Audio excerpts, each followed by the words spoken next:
आंबेडकरांना आमच्या सोबत घेऊ अशी प्रतिक्रिया अजित पवार यांनी दिली आहे। आज राष्ट्रवादीची निर्धार परिवर्तन यात्रा ही बुलढाणा जिल्ह्यातील वरवट या गावात होती। यावेळी राष्ट्रवादीच्या सर्वच नेत्यांनी सरकारवरती कडाडून टीका केली। यावेळी अजित पवार यांच्याशी बातचीत केली आमचे प्रतिनिधी राहुल खंदारे यांनी।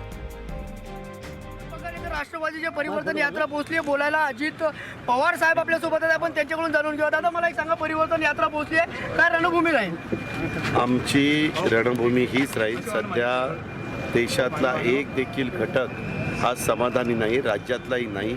आमचे शेतकरी दुष्काळामध्ये होरपळून निघत आहेत। बेरोजगारी प्रचंड वाढलेल्या असल्यामुळे नोकऱ्या कुणाला मिळत नाही आहेत। उलट ज्यांच्या नोकऱ्या होत्या त्यांच्या नोकऱ्या जायला लागल्यात। कायदा सुव्यवस्थेचा बोजवारा उडालेला आहे।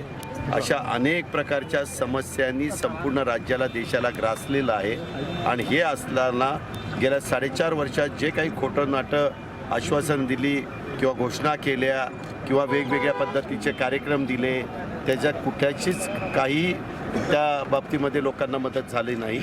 हे सगळं लोकांना सांगण्याच्या करता आणि आता लोकांनी निर्धार केला पाहिजे, आता जनतेने परिवर्तन केलं पाहिजे हे आम्ही या निर्धार परिवर्तन यात्रेच्या निमित्तानं सगळीकडे सांगतोय। काही त्या भागातले जे काही प्रश्न आहेत तेही प्रश्न आम्ही उचलतोय। आणि आता पुन्हा 4-5 राज्यात पराभव झालेला असल्यामुळं जनाधार आपल्या बाजूनी वळवण्याच्या करता पुन्हा भारतीय जनता पक्ष शिवसेनेचा केविलवाणा प्रयत्न चाललेला आहे। त्याला तरी किमान आता महाराष्ट्रातल्या जनतेने बळी पडू नये हे सांगण्याच्या करता आम्ही ही निर्धार परिवर्तन यात्रा काढली। प्रकाश आंबेडकरांना युतीमध्ये समाविष्ट करण्यासाठी काही प्रयत्न? आमचा प्रयत्न चालू आहे, आम्ही त्यांच्याशी चर्चा करतोय, परंतु अजूनपर्यंत त्याच्यातनं अंतिम निर्णय झालेला नाही।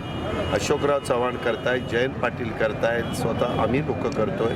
बघू, आता प्रयत्न करणं हे प्रत्येकाचं काम आहे, चालू आहे। बरोबर। राहुल खंडारे, जय महाराष्ट्र, बुलढाणा।